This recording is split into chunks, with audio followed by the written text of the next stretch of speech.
lot of fun to listen to these guys. I've told them I want them to be edgy and cranky and not Seattle polite. We'll see if they follow through with their instructions. I think we have a good chance of that. I want to thank a few more people other than what Kurt did. First of all, our platinum members, McKinstry, the Economic Development Council of Seattle-King County, and the Boeing Company. They've been great members and the backbone of this organization. And we have a slide up here of all of our gold members. So they also are extremely important. And we have one new gold member that I want to introduce, McDonald Miller and Steve Nichols, who will become a board member shortly. Steve, are you here? I know you're here. There he is over here. Welcome. For an organization like this, the volunteers that are part of your organizations that help us out on committees are extremely important. They're listed in your program on our website, so I want to thank them. And my background is totally business. I got my MBA. I'm fascinated by organization structure, and one thing I've learned over the course of my career is that large organizations tend to need expertise in them. Small organizations need leadership, and that's on every level. And we have two really great people, Sharon Shirley. Sharon, are you in the room? And Kelsey Miller. Are they out working or in the room? Or hiding? Probably hiding. But they've done fantastic work. Sharon actually and I have worked together for, I think, about a part of 20 years, and Kelsey's our newest staff member, so I'm very grateful to both of them. So in a few short years, we've set the table to become an important trade association. To become a great trade association, we need to achieve some things in 2014. And I believe there are 5 things that are important. Number 1 is advocacy. Our board has agreed that the time is right for us to step up these efforts. They adopted a proposal by Steve Garrison of the EDC to reinvigorate our Government Affairs Council this year. It's the right thing to do. Now, a lot of people are concerned that that might split the trade association, and that's a problem we need to watch because there are definitely issues for which our members have different perspectives on. But what we all agree about is driving clean technology, making it an important economic force, creating jobs, and most importantly, establishing clean tech as a solution that works in the marketplace. So look for more leadership from our organization on those issues in 2014. The second thing that a great trade association needs to do is put on great events. And I'm pleased that you're all being here part of this one today. I'm really proud of the efforts that we've made, particularly our monthly efforts where we have a great morning breakfast. Under the leadership of, and these are only some of his titles, Professor, Captain, Board Member, and Chairman Tom Crone. Tom, would you take a bow, please?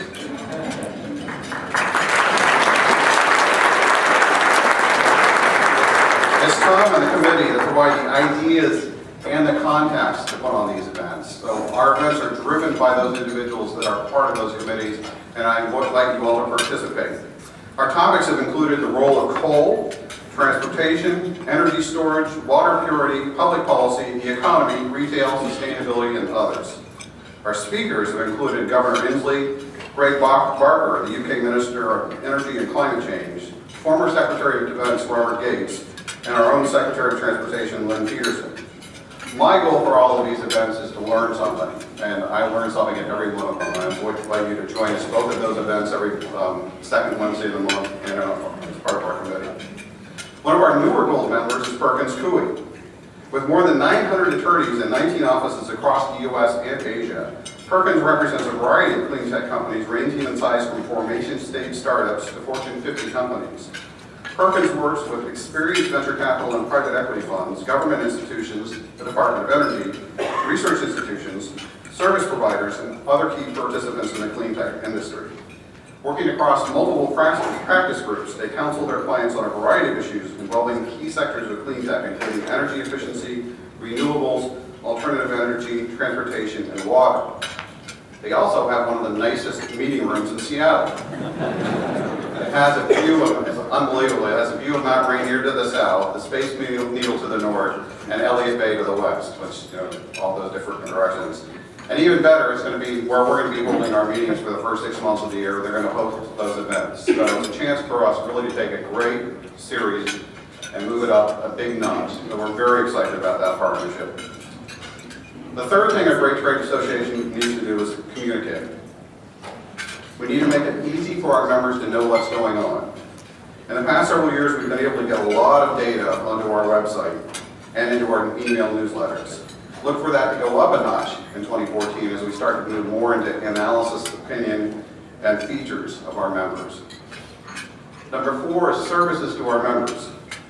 With all the confusion that's going on in the healthcare marketplace, I've been a little busy with this meeting, but I understand something's going on with healthcare right now.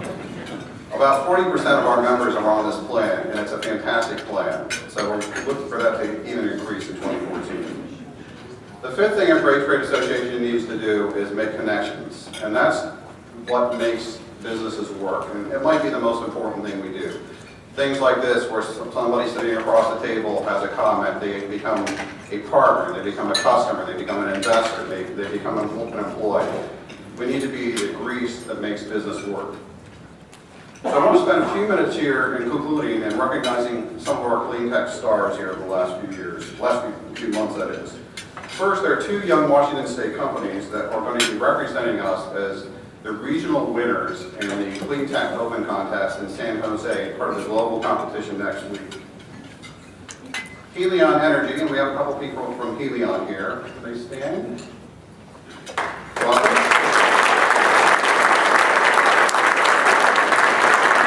This is a company with strong ties to the University of Washington. They're dedicated to making practical and affordable fusion energy a reality. And it's a great story. Through commercialization of a proven revolutionary fusion technology, the company intends to address growing clean energy demands in a manner that is good for the environment and consumers alike. Watch these guys. Phytelligence is out of Washington State University. It provides the agriculture industry plants and innovative solutions with greater quality, timeliness, and value. They shorten the time between planting and producing fruit. Growers achieve better yields, reduced costs, and quicker revenues. I wouldn't be shocked to see these 2 companies among the global winners next week, so watch that. Third, Avi Jacobson. Avi, would you stand and take a bow?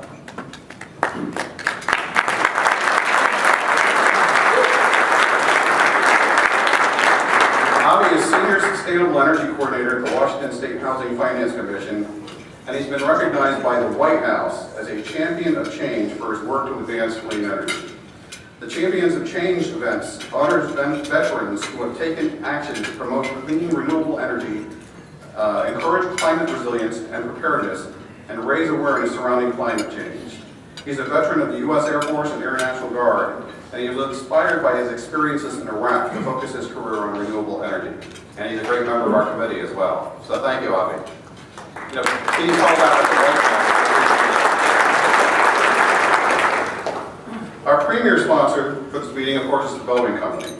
Please help me welcome Terry Mutter, the Director of Enterprise Strategy and Global Environment, Health and Safety for the Boeing Company, to formally introduce our program. Welcome, Terry.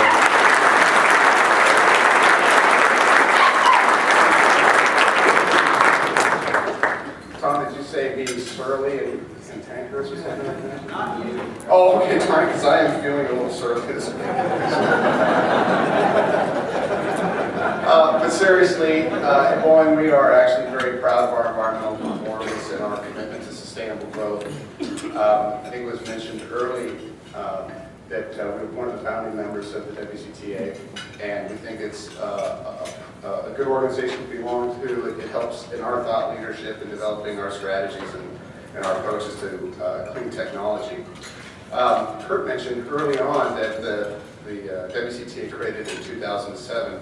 That's actually an important date for us as well, because about that time frame, we completely took a fresh look at our environmental performance and our environmental strategy. And one of the things that we did was set a new set of environmental targets for ourselves internally, and made a public commitment to what we would do in terms of performance. That period was 2007 to 2012, which we just completed. And I want to share a couple of numbers here. During that period of time, we reduced waste to landfill by 36%, hazardous waste by 18%, CO2 emissions by 9%, energy by 3%, and water by 2%. These are in absolute terms.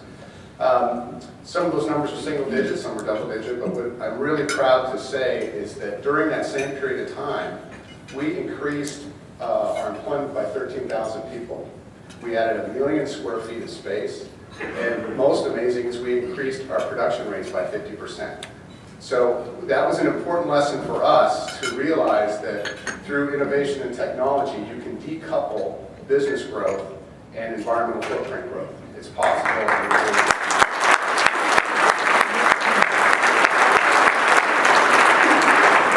Some of that is through infrastructure and technology.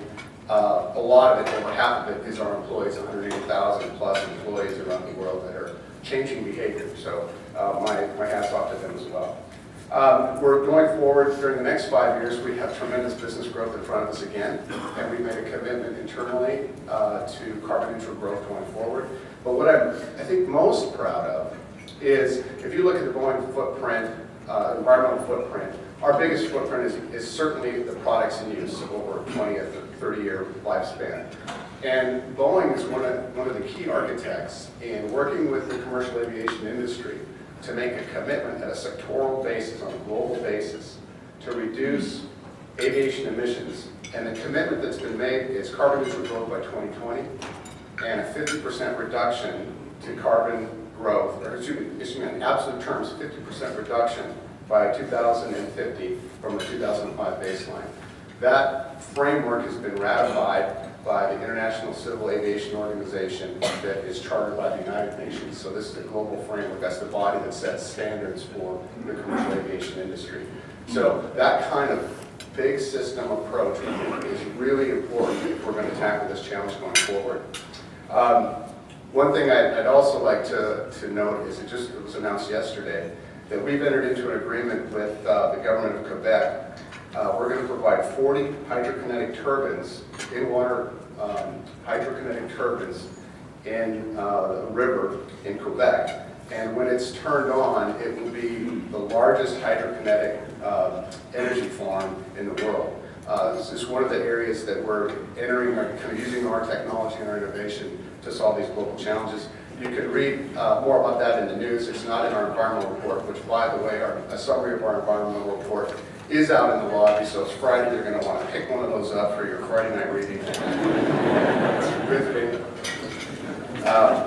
But now let me get on to why I'm really here. The easiest part of my day today is to introduce a leader that really doesn't need an introduction, so it's a fairly low bar for me. It's my privilege to introduce Denis Hayes, president of the Bullitt Foundation. Denis is probably best known as the creator of Earth Day at age 25, and I recently heard him talk at another venue. He goes, "It's tough when you peak at 25. I don't think anybody here believes that Denis has peaked. In fact, you'll hear through what he's going to talk today, I think he's not hitting his stride, he's accelerating through it. A couple other facts you might not know about Denis. During the Carter administration, he was director of the Federal National Renewable Energy Laboratory. He's been a visiting scholar at the Woodrow Wilson Center and at the Bellagio Center in Italy. I'd like to carry your bags to one of those events, Denis. He's been a senior fellow at the World Watch Institute, an adjunct professor of engineering at Stanford University, and a Silicon Valley attorney. Denis has really been the vision behind the Bullitt Center, the greenest commercial building in the world, which opened its doors in Seattle. The goal of the Bullitt Center is to change the way buildings are designed, built, and operated to improve long-term environmental performance and promote broader implementation of energy efficiency, renewable energy, and other green building technologies in the Northwest. Please join me in welcoming Denis Hayes.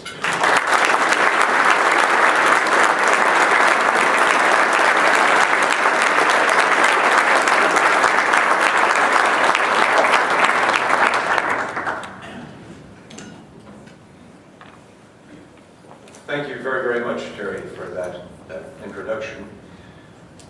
Woefully inadequate, though it was. I didn't get the memo about surly and cranky, and I'm embarrassed to say I peaked about 2 hours ago. But I'm not quite into mellow yet, so maybe I can make my stride. The reason for all of this is last night.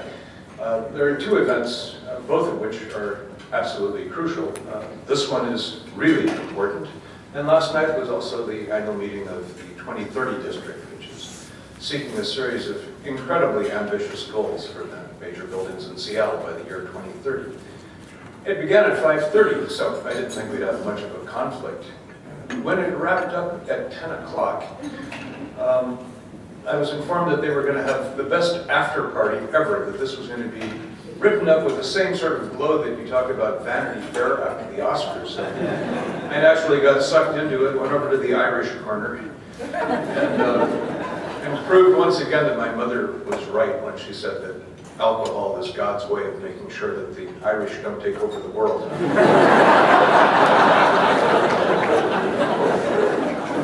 And driving in the story this morning, I somehow clouded. I pulled up this story that has nothing to do with my talk, but it's just a cute story. There's a guy walks into a bar and sidles up to the only other person that's at the bar and says, "Hey, can I buy you a drink?" The fellow says, "Well, sure, I was happy to have a drink." I toasted.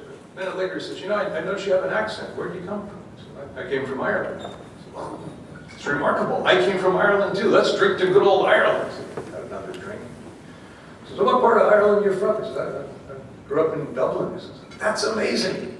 I grew up in Dublin. Let's drink to good old Dublin." He says, "So when you're in Dublin, what school do you go to?" He says, I went to St. Mary's, graduated in 1962. That's absolutely flabbergasting. I went to St. Mary's and graduated in 1962. Meanwhile, a regular comes into the bar, sidles up to the bartender and says, "Hi, Joe, what's happening?" He says, same old thing. The O'Malley twins are drunk again."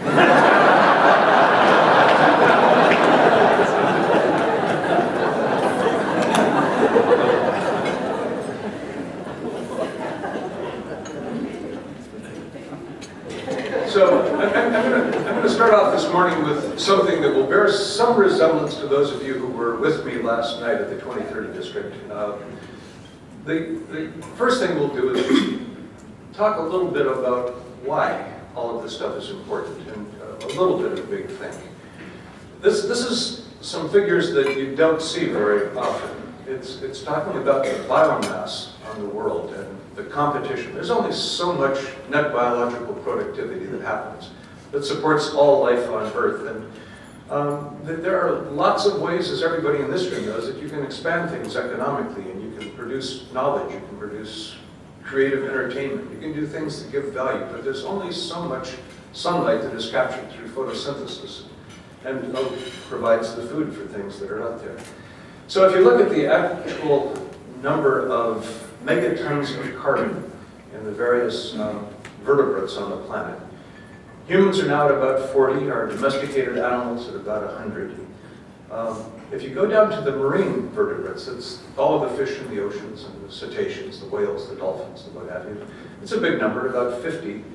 And then you look at all of the wild animals on land on the Earth, and it's down now to about 5. It's all the lions and tigers and grizzly bears and zebras and elephants, elk, and the whole thing is we are, as a species, pretty much squeezing out the rest. Humans now weigh 8 times as much as all wild animals, and if you add humans and our food together, it's 28 times as much as all wild land animals. That, for those of us that care about the web of life, that actually cherish getting away to stuff that is wild, that's a pretty compelling reason to be focused upon precisely the things that this group is focused on. How do you pull people together into ecosystems that are designed for people, comfortable, productive, and not have us basically squeeze out all of the rest? Squeeze out this and build this. There is a gigantic urban migration that's underway around the world right now. It's driven by policy in China. As most of you would know, China is now committed over the next 25 years to moving 250 million people out of rural areas into cities, metropolitan areas. That's roughly the number of people who live in cities in the United States. So in a sense, China is committed to build the United States in the next 25 years. They're going to cities because of climate disruption. It's one of the reasons that we're growing so rapidly here, and are going to be growing much more rapidly in the future as the Southwest dries out and the Ogallala aquifer begins to completely be dissipated. They come to the cities because of economic opportunity. How are you going to keep them down on the farm? It's been the traditional driver for the last 5,000 years into cities. Ecological undermining of world food systems. There are a number of these drivers, but if you look at the entire world, it is happening. And it's something that we really need to address, and address with technology. We talk about urbanization in broad sweeping terms, and it sometimes produces some things that are fairly attractive. This is Sao Paulo, Brazil. And it, from this vantage, looks pretty good. The very same city from 180 degrees the other direction looks like this. And this is much more what urbanization means throughout much of the developing world, except in some of the places they don't have that nice stuff at all. And in the places where they move to modern architecture, it's sometimes pretty damn bleak. I mean, can you imagine living your life with the aspiration of eventually getting into suite number 47B14? There's some places it's not exactly inspiring. And even when we come to America and have our great cities, some of them have pretty impressive downsides. You look at a place, I was mistaken, I had thought that this was Los Angeles, it's actually in Houston, but in either case it's just a transportation system that for 5 hours a day is congealed chaos. There was a time when we did all of this building in a way that was responsive to the particular location that it was in. Everybody knows that this is not in Alaska or Atlanta, everybody knows this is in the southeast, but nobody has any clue where this is, because today we mostly build all of our buildings the same way and throw a huge amount of energy into them to cool them in some places, to heat them in other places, to dehumidify them in other places. But that's not to say that there's not creative architecture, but the prizes that are given in architecture are mostly for sculpture. They're not for things that are designed for functionality and designed for particular environments. So you get these things that are really quite striking, but they just don't make any damn sense at all. And they have these, and I will say, one of the things that's going on now is the move from LEED into living buildings is an increasing focus upon the performance of things. And I think that's a really wonderful move in the right direction. So you don't just build something, get all the necessary credits and walk from it. You really want to see what the impact will be. I was very pleased with Terry's remark where they're talking not just about what happens in the manufacturing process, but the footprint of their products over their entire life cycle. And I hope that architectural prizes will begin to be awarded not just for beauty, which is important. It emboldens the human spirit to see some of these things, but also for functionality and performance. And the way that we're doing it right now has these sorts of unfortunate consequences for the world. This particular consequence, the mile and a half long coal trains, is targeted, one hopes unsuccessfully, for our part of the world. The consequences of that coal getting out and being burned are, of course, dire. And the indirect consequences can be dire as well. This is what that looked like in Manhattan in the aftermath of Sandy. This is a subway that you really don't want to take, but of course in New York you don't have to take subways, there's always taxi cabs. And this is what happens when the power goes down and you don't have any distributed generation. It's one of the reasons why, although you're never going to be able to run a city with large, tall buildings on the incident sunlight that falls on it, to have some of that harvested so that you can, in moments of emergency that are caused by natural disasters or caused by people who are doing things that are disruptive, you've got the resilience to be able to have basic functions still there. So cities, in my view, should be healthy ecosystems that are designed on the basis of a couple 100,000 years of Darwinian beta testing, recognizing how we evolved as a species and have those cities designed to meet our needs. One of my favorite things in this is we evolved, and our brains came from the eating of protein that we got from chasing down large animals on the savanna of Africa and running them to exhaustion. And the average American adult today runs not at all and walks less than 300 yards. That's not how we were designed. We ought to have cities, we ought to have buildings, we ought to have technologies that are not turning us into couch potatoes, but are allowing us to be vibrant and healthy and well exercised. They ought to be making the use of the fruits of modern science and technology and promote the well-being of people. They ought to consist of living buildings that are inside vibrant neighborhoods. And Seattle, I think, is going to be the beta testing place for a great deal of that. It's a fabulous part of the world, as you all know. It's a place that has a brand that is more recognized than almost any other city in the country, and certainly any other city of roughly our size. We have all of these iconic brands that spread around the world, including Boeing, and Weyerhaeuser, and Amazon, and Microsoft, and Starbucks, and on and on. I don't want to offend anybody, but I'm guessing half the people here are from a brand that comes out of this creative part of the country. It has these great recreational values. It's just a wonderful place to live. It also has an interesting culture. I came across an article yesterday afternoon that was talking about the war on Thanksgiving. This is all the retailers that are telling their employees that they've got to leave their Thanksgiving dinner and get out and start opening up the retail outlets. But 3 o'clock in the afternoon, it's anticipation of what was called Black Friday, when these huge crowds descend upon the retail sector and start buying for Christmas.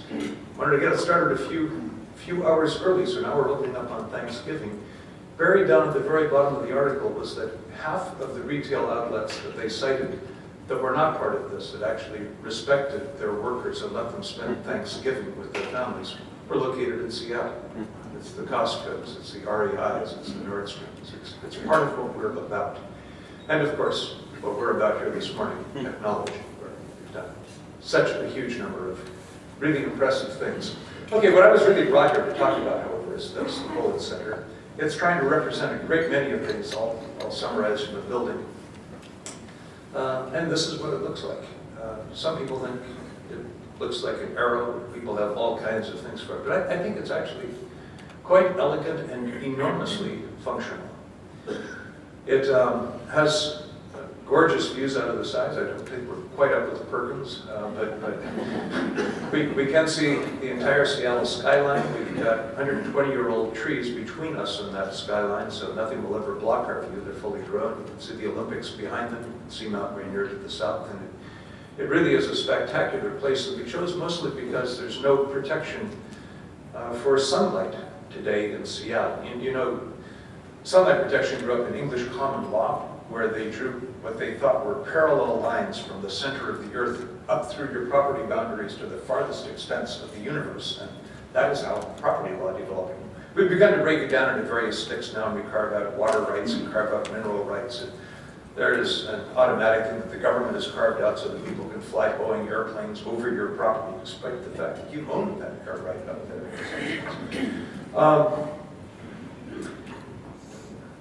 You know, I've completely forgotten where I was going. So as a consequence, if you build something, you put a solar collector on it, somebody has a right to put up a building on their property to the south of yours that's taller than yours. And suddenly what you have is a really expensive roof, because a solar collector that isn't getting sunlight falling on it is of very little value as a solar collector. So we bought the lot mostly because we were in a place where we could build up to 65 feet. One just across the street to the south, there's a 30-foot height limitation. This is what we've done on energy efficiency. That's the typical office building in downtown Seattle at the far left, an EUI. It's kilobTUs per square foot per year of 92. You go down through the new energy code. LEED Platinum would be in the low 30s if you build it with all of the energy credits, and you operate it really well. And we're at 16. And it turns out, so far, it looks like we're going to be busting lower than 16. The way we came up with 16, and this was given to the architects before they began it, is we figured out what the size of our property was, what was the greatest area that we might be able to persuade Seattle to let us cover with our solar array. We persuaded them to let us extend it out over the sidewalks. That's their property, so we lease the air rights on an annual basis from them, but they will let us cover it. And so you take that area, you find out what the average insolation, the average amount of sunlight is in Seattle, you figure out what the efficiencies are of your solar panels, and you just do the math. That's how many kilowatt hours you can produce in an average year. In our case, it was 230,000 kilowatt hours per year. That's the energy budget of the building when they had it designed. So the 230 is,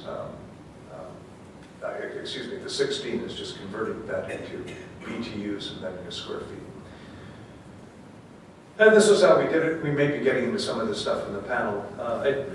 There are a number of things that are notable here. One is that on our chart over on the right, that gray wedge, that miscellaneous, is basically plug loads. It's the stuff that we can't control. We're sort of guessing. We've given people energy budgets. If they live within their energy budgets, then we pay their utility bills for them. So it's a decent incentive within this.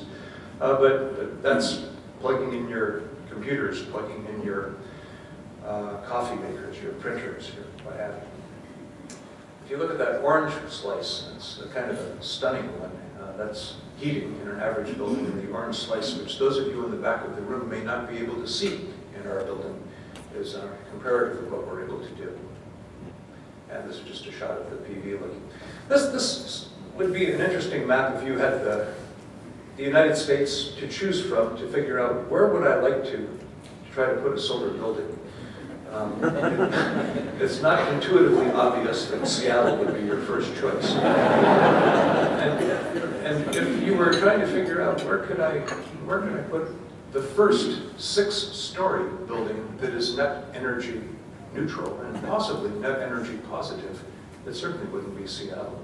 If you overlay that with a map, what you really want with solar is you want to have a lot of sunlight and you want to have really expensive conventional electricity. You look at conventional electricity prices, and it's also just about the worst place in the United States to be, which is sort of a good thing for us. We think that we're pushing the boundaries of what can be done, and clearly, if you can do it in Seattle, you can do it anywhere.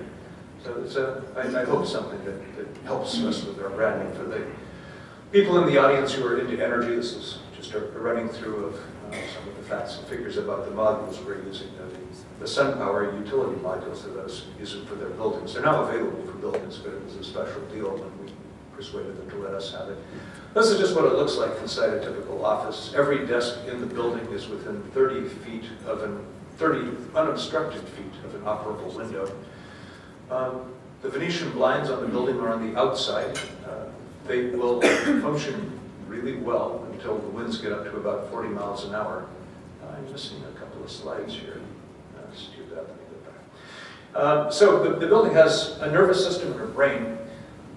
And the nervous system will, among other things, have a weather station out there that tells you whether the wind is blowing, what direction it's blowing from, how fast it's blowing, whether or not it's raining, what is the outside temperature, how intense is the sunlight, and a bunch of similar instrumentation inside the building, all of which is feeding into a computer that has within it some knowledge, but also a series of algorithms that allow it to reason to figure out how to operate as the brain of this building.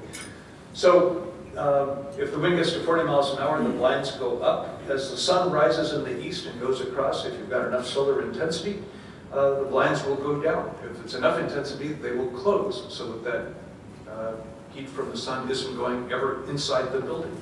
On a typical day in Seattle, they will be just tilted slightly so that the sunlight hits it and much of it will glance off and give daylight further into the room. If it begins to rain, if the windows are open, the windows automatically shut. If you don't like what the building is doing, the building says the windows should be open, it opens all the windows, and there's a jackhammer down on the street, you can't, because there's a jackhammer. You can close the windows. There's a switch that's right over by the kitchen here that the windows close. But it is a very strong-willed building. Half an hour later, the windows will open again. You have to keep going back and interacting because we all know people close the blinds in their offices, and 3 weeks later, you remember, oh my God, why did I close the blinds in my office? This is a building that is always striving toward optimum performance. These windows are complicated. They've been beta tested for a long time in Germany. They were developed by Schuko. They persuaded Schuko to license its intellectual property to Goldfinch Brothers up here in Everett, Washington. The individual windows weigh 700 pounds apiece. You cannot bring the windows over from Germany. And Goldfinch Brothers did just a fantastic job. We've had absolutely zero problems with these complex windows. They went over afterwards, negotiated their own broader intellectual property agreement with Schuko, and they can now market them up and down the west coast of the United States, and they've sold them to 12 other buildings. This is our water system without spending too much time on it. We've got a 56,000-gallon cistern that our rainwater goes into. When it comes out, we put it through activated charcoal that'll take out any dissolved minerals, any dissolved chemicals. Put it through those 3 blue filters that are of increasing tightness. The middle one takes out bacteria, the one on the far right takes out viruses. And just in case they miss something, those 2 little silvery tubes are ultraviolet that we put it through. Then put it into that storage tank for clean water. And when we're ready to use it, we chlorinate it. It is purer than the driven snow. And under the Safe Drinking Water Act, we have to put chlorine in it, which really rankled me. And so I fought it at the city level, and at the county level, and at the state level. And then up to the EPA, to the Water Division, and then to the head of the EPA. Persuaded Lisa Jackson to come out, tour the building, talk through a few issues with us. And there was just no budging. She went back and gave me a call and said, this is neat. She says, there are two reasons that you can't do it. One of them is that there have been any number of cases where people have brought up really clean water, like from a fossil well, and it has no contamination at all. It hasn't any contamination for 100,000 years, and put it into their house and got very sick. And the reason is that some microorganisms went up through the taps and down into the plumbing and formed little bioslimes down there, so you are required in anything that will be giving water to the general public to have something in the water that goes through it and will take care of any such contamination, even though before it enters the plumbing it's incredibly pure. And the other reason is that, she says, we have no wiggle room at all under the Safe Drinking Water Act. She reminded me that I had lobbied vigorously for the Safe Drinking Water Act. And she asked me whether I thought it would be a good idea to go back to Congress and ask them to amend the Safe Drinking Water Act. It was all quite persuasive. These are the composters. I'm not sure this is going to be the greatest source of pride. We are the only 6-story building in the world that has composting toilets, and so far, so good. But I wake up with nightmares of the Carnival Cruise Line.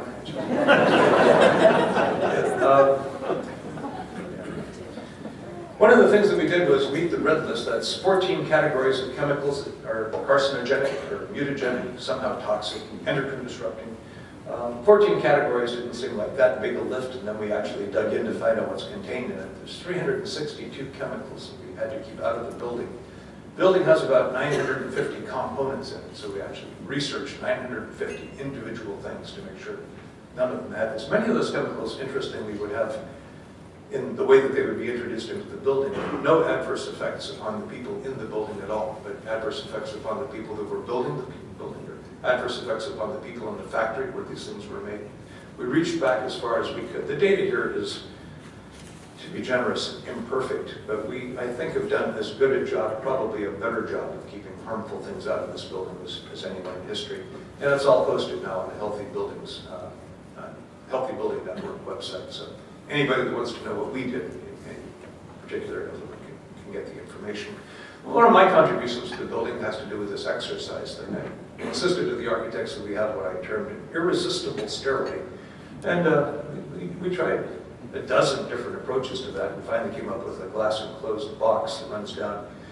Stretches out a little bit over the sidewalk. Madison Avenue stretches away from it. When you get up on the top few floors, the views out of this thing are about as good as you get from the corner office of any CEO in Seattle. And in the summertime, people get out and mingle there. You can take out their laptops and a chair and work on it. It's really a splendid space. And it's 99 steps, I counted, from the door where you walk in till you get to my floor. And on a typical day, I do it 6 times. And between that and the fact that we don't have a parking garage except for bicycles, so I take the bus into work, walk a little more than half a mile to the bus stop, and then walk a little more than a half a mile back from the bus stop to my home and go up and down those 99 stairs several times a day. I'm now 7 pounds lighter than when I moved into the building. My wife has been saying very nice things to me recently. All kinds of positive reinforcement. The final thought, almost final thought. When I was in high school, there was this speech teacher who said, and I will always remember it, that someplace in the course of every address, Dennis, you have to utter the words, "and in conclusion," if only to give the audience hope. Nearly in conclusion, this is a shot of New College, Oxford. It's 600 years old. That's the newest college at Oxford University. The average building at Oxford is 750 years old. It's not that we can't build things to endure. It's that we're choosing not to, and we've got a financial system that operates where you value things largely on the basis of the present discounted cash value of future flows of income. And no matter what discount rate you use, a dollar that you're going to receive 50 years from now doesn't have any present value. So if you're going to be building for long-term endurance, you are doing it in absolute violation of a fundamental aspect of the way the financial system operates. You cannot get a bank to loan you a dollar for anything that's going to be lasting more than 40 or 50 years. So we don't build much because development is all about leverage.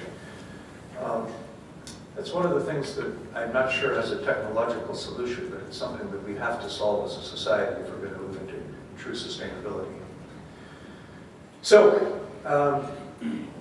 adding the Bullitt Center on the back just a little bit and running through this. It's the first 6-story building in the United States to be truly net energy neutral. And I should say this last year was an unusually sunny year. Instead of hitting 230,000 kilowatt hours, we have already 247,000 kilowatt hours. No great, nothing that can be attributed to us. It's just that Mother Nature gave us a whole lot of sunshine. But if we had only been able to have the building full this last year, we would have already passed with flying colors.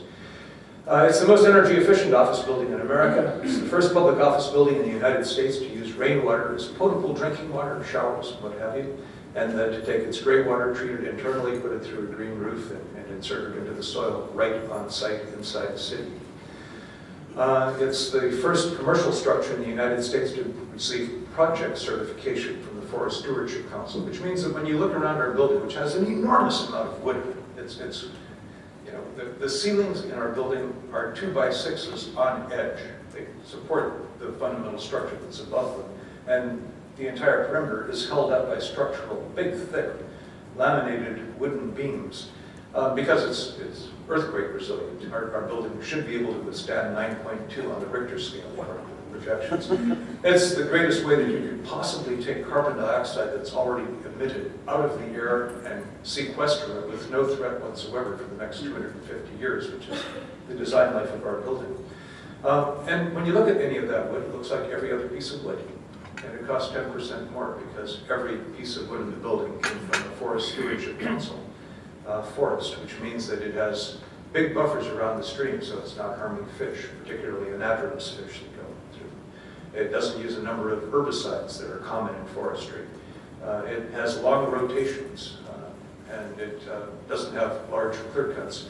And it will protect against all of these things that are squeezing in on the wild that I began with, and protect vibrant ecosystems literally in perpetuity, and be able to still be harvesting wood on it sustainably 10,000 years from now. For us, that seems worth paying 10% more. I don't know that that's ever going to happen voluntarily because, again, you can't tell any difference, you can't brand it. And we are the first building in the United States to receive that project certification. So this may be, again, one of those things where you need to do something that's beyond simply voluntary if you're going to be making enough change fast enough. First 6-story building in the world to use composting toilets. You'll see how that turns out. It's the first large commercial structure to try to meet the living building challenge. This is just a quick set of slides that gives you a sense of how the economics of all of this stuff works currently. You find that if you're trying to optimize your rate of return, you probably stop a little bit shy of LEED Platinum.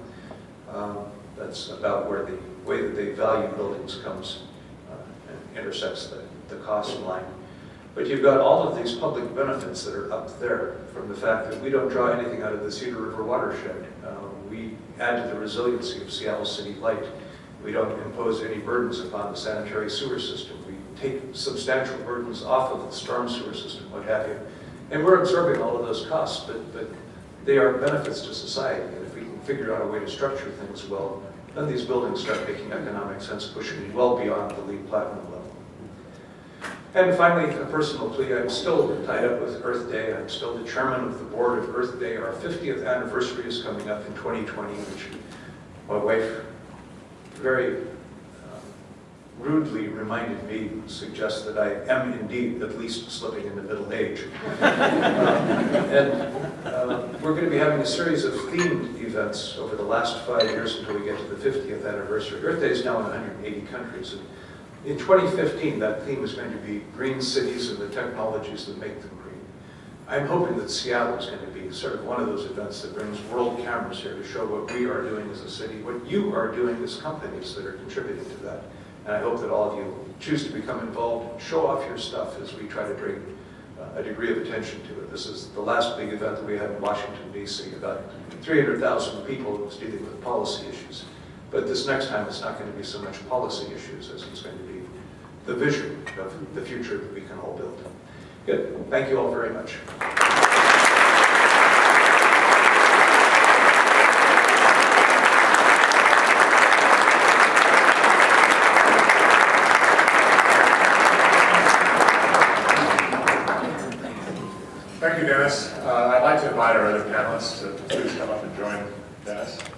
My name is Helen Calvin. It's my pleasure to host the panel today. A little background, Dennis and I have more in common than being tall, handsome, and aging gracefully. I have done a film recently called Living Proof, which is on the Bullitt Center website. And as I began to prepare to interview Denis, the environmental icon, I felt like it was necessary to, in a spirit of full disclosure, relate to him a flaw in my own environmental background. And that was that I had been raised in Longview, Washington, and attended the R.A. Long High School, mascot of which was the Lumberjacks. And in fact, we had laid whole forests to waste in Longview, and our environmental credentials were suspect. To which Denis promptly replied, well, I'll go you one better. I was from another high school right up the river in southwest Washington, which was the Camas Papermakers. So Denis took the trees we raised in Longview, made them into paper, and Camas and Longview were per capita the two stinkiest and most polluted cities per capita in the United States. So we're here in a spirit of atonement, not just celebration. I'd like to first ask each of our panelists, beginning with Andy, to introduce themselves very quickly, and we'll get into it. Hi there, I'm Andy Wappler from Puget Sound Energy, and in my group, which includes communications and community, but also energy efficiency as well. I'm David Allen from McKinstry. We do the same things, except we're not as big as you. I'm Diane Sugimura. I'm the director of the city's Department of Planning and Development, and I think I'm here because I helped Denis and his team bust through some of the codes. I'm Lisa Picard, executive with Skanska, part of the commercial development group. We're here largely, we're doing several development projects and one that is going out in the city's Deep Green Pilot Program. And Denis, since we're always reinventing ourselves constantly, do you want to reintroduce yourself? I'm Denis Hayes, and I'm cranky as hell. The Bullitt Center has set a very high bar, and I know you work closely with Diane in the city. Describe for us, Diane, briefly the codes that were in the way you worked with Denis, and how the city has learned from this experience. What we did is we did a pilot program and looked at what codes we could, say, give more flexibility so that there's, since we didn't really know what was needed to build a living building, and our codes don't account for that. We gave some flexibility in the ordinance, but the city attorneys, I don't want to hear this outside this room, our city attorneys would not let us give them as much flexibility in the ordinance as I wanted to. One of the things that we did miss is some of the flexibility in the other departments to help them be more flexible in their processes and regulations. Are we able to set the bar higher in terms of city codes? Are other cities revising on the basis of this example, or are they still an impediment to a living building? The last I heard, I think the city of Seattle was the only one that had an ordinance that encouraged the living building challenge. And so we're continuing to work on that and see how we could change some of our codes. But it's going to be a little while. We're learning from Denis's building and Lisa's building and see what other changes we need to make. There is a living building ordinance. It's not quite a city like Seattle, but Bainbridge has one. And there's one that is posed before the King County Council, and a few other cities in King County are present. It's an area where this region is in a leadership role. I want to say, just if I may parenthetically, that one trepidation that I had as somebody who's never been involved as a property developer before was all of the stories that I heard about the mean, faceless bureaucrats who would let paper stack up forever on their desk and would treat you with such incredible rudeness. And my experience in Seattle was not that at all. I mean, Diane is just a champ. I will do anything in any place I can to advance Diane and what she did with her department. They were swift and they were intelligent. They couldn't do everything that we wanted. You don't want them to do everything that you wanted. They were vigilant about protecting the public on safety issues, fire issues and stuff. But they really were as good as it gets. Of the changes perpetrated by the Bullitt Center, all of you, what might be the one or two profound differences that most easily would incorporate into buildings in the future? Now, I'll start with the fact that we work in all aspects of the elements that Dennis worked into his building with different clients in different places. There is a huge lack of coordination around the cities of this country, and basically national energy policy and standards and codes and what have you. But what I think the building does is give a lot of people like Lisa and other developers and owners a peek at the many elements that can incorporate and get integrated early in early design. Amory Lovins calls that systems thinking. I do think, though, that and Dennis and I have talked about this, we've got to think about eco-districts, density, and a lot of the resource conservation issues that you put on the table, notwithstanding toilet composting. I almost joined the O'Malley's when you started talking about that. But no, I think that we need better collaboration, like Dennis and Diane and others can help that, but it's going to have to be scaled, neighborhood scalable, and you can get a lot of benefits with a lot of those elements if you did it in a bigger way. I think the biggest thing that the Bullitt Center has done is actually create an awareness. I mean, the development industry is really caught by really doing what's been done before. And so that's kind of how we manage risk for the most part. And so when you see somebody kind of go out there and do something different and show that it's possible, you can start to actually utilize those as points and reference points to get people comfortable. I think that, one other point as it relates to sort of Seattle's leadership, I have colleagues around the world that find what Seattle is doing from a policy perspective is unbelievable, and actually look to sort of find ways in which they can get their jurisdictions to do the same thing. So I think this whole notion of leadership is a key piece.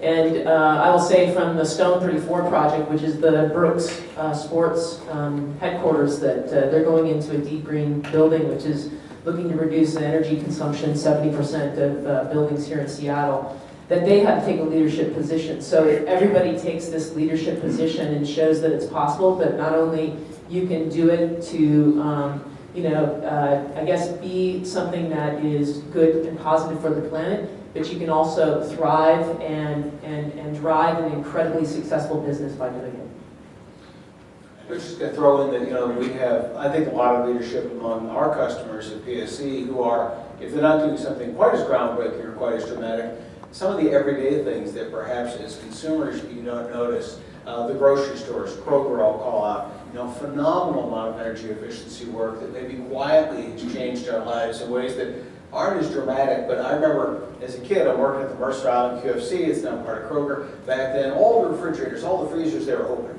Because if you had doors on them, people wouldn't buy the stuff. That was the theory. Well, now they have doors on them, they have LED lighting that is motion sensing, all these different things, and they use a fraction of the energy. So some of these things that are perhaps not as dramatic, not quite as groundbreaking, but a quiet revolution that is going on. And it's great because it makes these businesses more competitive, it helps with the environment, and helps you as a consumer pay less for ice cream, which personally I'm all in favor of. If I could just focus upon one thing that may be of special interest to a segment of this audience. Before breakfast began, I was pitched by two different people who had really clever ideas having to do with ways you would approach energy efficiency. One in particular takes the card reader when you enter the building and identifies that with where you are precisely in the building. So when you come on, automatically the space conditioning in that area goes on. When you leave the building, your space conditioning goes off. And the whole thing happens seamlessly. But in any case, there's just a wealth of clever things that are coming around in efficiency. But we're in the process of piloting with Seattle City Light, and we talked with Andy about getting us into Puget Sound Energy, and we'd like this whole region to move out. And ultimately, we try to shorthand this because it's very complicated and wonky. We just call it the Seattle Plan. It's something where you will be paying the utility for energy services rather than for kilowatt hours. The building will be paying, in essence, what a standard building would be paying. To the extent that it uses less energy after you've normalized for the outside weather, the number of people who are in the building, the kinds of activities they engage in, if you're using less than a code building will have, the utility buys back from you the saved kilowatt hours. And because because you're following the same curve as the same demand curve as everything else that's in that utility. But that's the most valuable energy to them. They have to have something that will be following that curve. So in our case with Seattle City Light, they will be willing to pay back that metered saved energy and pay retail plus 2.5 cents. For those of you who are in the efficiency business, that's just breathtakingly important. In our case, they would have, under a standard efficiency program, given us $70,000 up front to make a series of targeted investments, and nobody would have known how those investments operated in the future. Instead, they gave us nothing up front. We made our own investments. And if the building operates according to our model, we will be selling metered saved kilowatt hours at the rate of $40,000 worth per year for the next 20 years. The difference in the investments that you can make with $800,000 versus $70,000 is night and day, and the utility will pay us nothing unless we actually perform. It's a thing that Seattle can really put itself on the map on. It would open up a couple $1 trillion business if this sort of thing were to spread around the world. And I encourage all of you to encourage them that if this is working, if the pilot is judged to be a success, to get it out into your structures as well and to use it as a way to pitch your technologies. Given that we're preaching to the choir here, this is a laborious, it's a costly process. It faces bureaucratic opposition. What are the incentives in Omaha or New York to build a living building these days? And is there marketability in green? Do tenant fees theoretically go up because people want to be green? How do we get this beyond our own borders? David? Well, I'm not an expert on that. I find it fascinating that our customers are pushing us in that direction, and we're gladly going.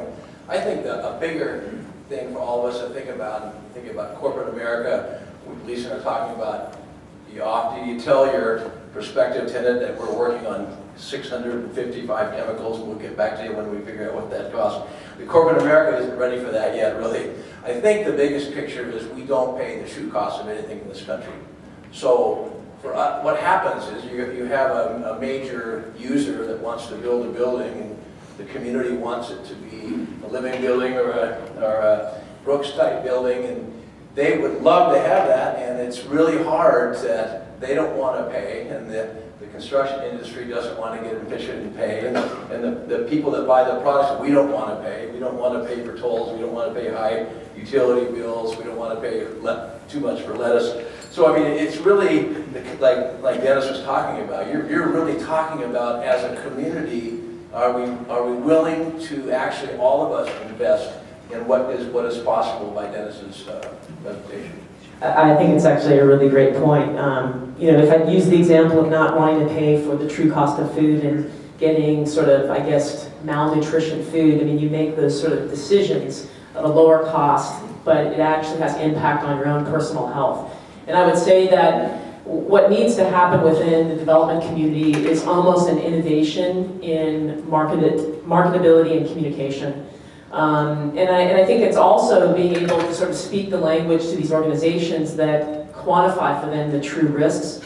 I think a big decision for Brooks for going into the building, and at that point in time was paying a slightly higher rate to be in that building, was the decisions about that they have a very young workforce, and their young workforce really cares about, is passionate about purpose. And then when, it came time, because they're a Berkshire Hathaway company, to report to Mr. Buffett, this was about managing energy risk in the future. I mean, this building's using 70% less energy, 70% less water, and who knows what those costs are going to be in the future over a 10, 15-year lease. And so you start to kind of play a little bit, I'm not going to say it, but play a little bit in the fear realm of, if we don't make these kinds of decisions, you're not going to be competitive in the future. And so I really think there's a lot of innovation that can go into how we communicate and how we think about our business, and think about it a little bit more dynamically than how we've always done it. So is there a marketing and public relations or corporate social responsibility element that living building owners will use to attract tenants in the future? Marketing is pretty powerful, and I wouldn't say no, but in the end, people may pay a little bit more for a particular marketing advantage. Some of the people that are in our building, it includes the principal engineering firm that built our building, that was trying to expand from Portland to Seattle, and by locating themselves on a half floor of our buildings, they're expanding. It's like a business card. When people come to see them, they can see their work. But people are not going to pay twice as much or 50% more. They're going to pay maybe a little bit more for the marketing. One of the things that's coming out of this is that we are figuring out with the various tenants, and we've got a software firm, we've got 3 or 4 advertising firms, we've got 2 contractors, we've got an engineering firm, we've got the University of Washington. We're checking out how many sick days they have on average in their previous building and how many sick days they're having in the new building, and trying to figure out, okay, are you getting more work out of your employees this way? Are they healthier? I don't want to overplay this 200,000 years of neutral beta testing, but we grew up on a diurnal cycle. We're used to daylight. We're used to the kinds of wavelengths that you get from natural daylight. And there is some anecdotal evidence, and some of it a little bit more than anecdotal, that you get increased productivity with better lighting. If you can prove to a company that honest to God gets better productivity from its workers in these kinds of buildings, that's what you pay for. And that's like buying a better computer. Your productivity goes up. And I think it's going to be a whole bunch of those practical, genuine, valuable things that get people to do this. I do want to say there are some pieces of misinformation out there about our building, and I'll address one of them head on. It did cost considerably more.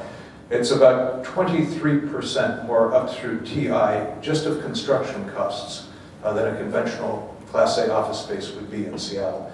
And it had a lot of soft costs that had to do with doing that materials research. A whole lot of fits and starts in the architecture. They're trying to figure out unique new ways of solving problems that were very situation specific. The first building is always, anything is always expensive. But there are a bunch of things that are coming down in price. The photovoltaics are getting cheaper every year and more efficient every year. And I think all of this stuff is going to be getting closer and closer and closer. What we wanted to do was to actually, as a foundation that doesn't have to certainly doesn't have to optimize its rate of return, was to get out a little bit ahead and try to be the blocking back that opened up the corridor for the next ones to come down. They will be able to do it less expensively. Dennis Hayes in beast mode. I think the 2 things around that, the productivity really struck me as you mentioned that. Our customers are business customers who take part in the energy efficiency programs. That's one of the biggest things that they like. They like the productivity. And on the residential side, customers like the fact that, gee, that better insulated home, not only is it more efficient, but it means that cold room that we never went in, we now go in.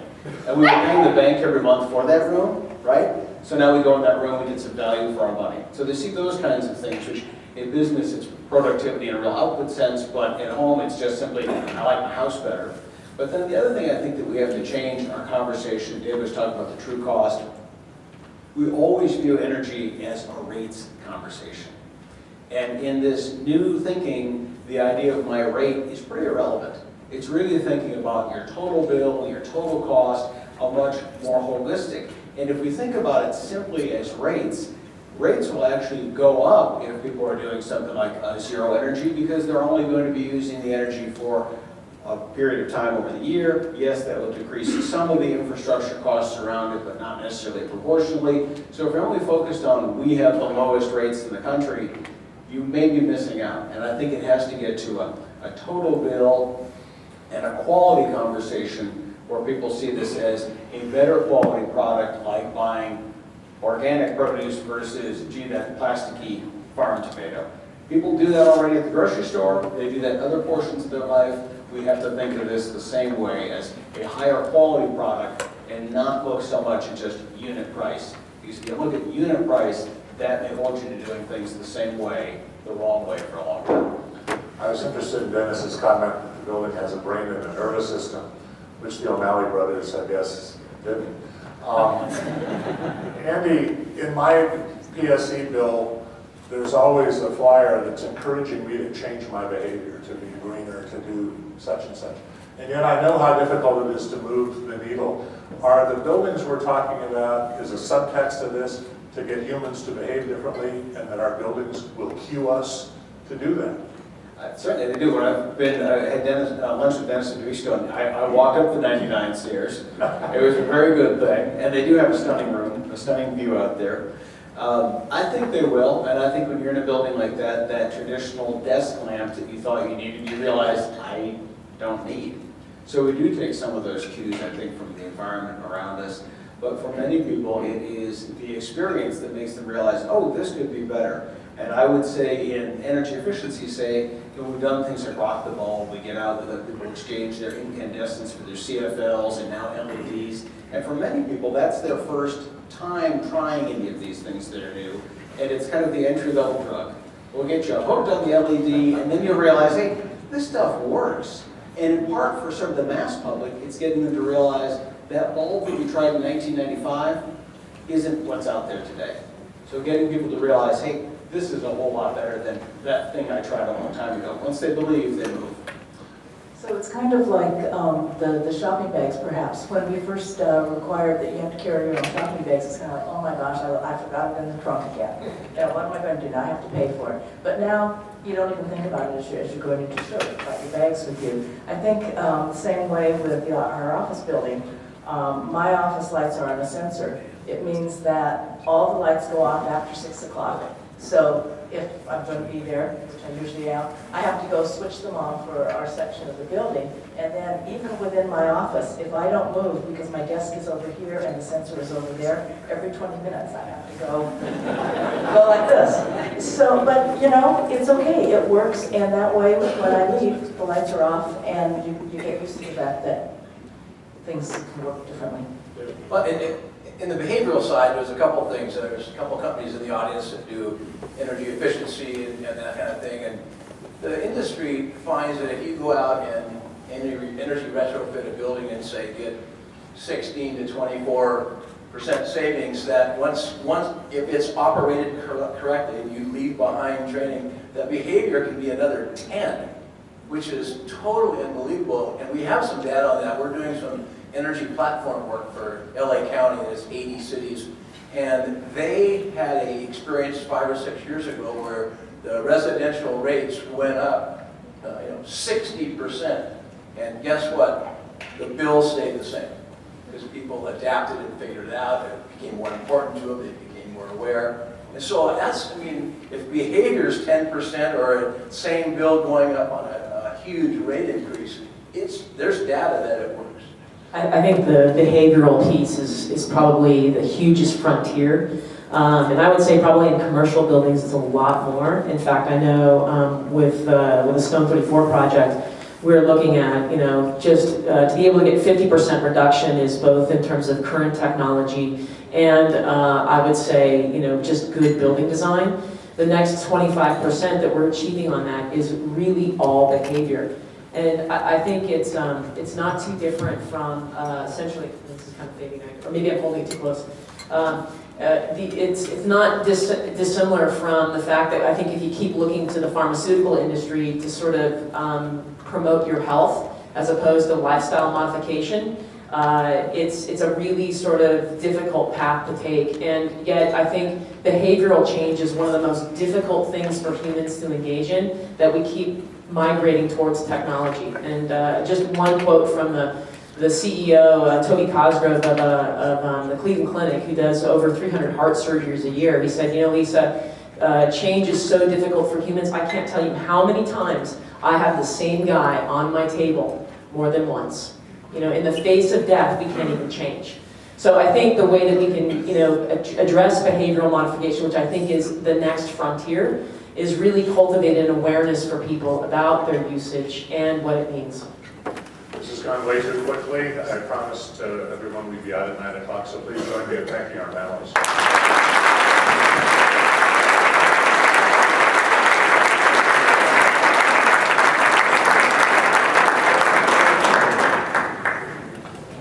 Well, not only our panelists, but thanks to Hal Kaplan, who is not only a great moderator and filmmaker, but at least one of the top 2 guitar players on the panel today. If you valet parked, get a card. I think it's a get out of jail free card. Thank all of you for coming today. Thank you to Boeing for being our prime sponsor.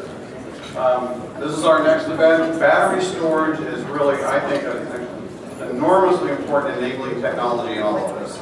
When this nut is cracked, everything changes. So I hope you join us for that at the new Bergen Squee site. Thank you, and goodbye.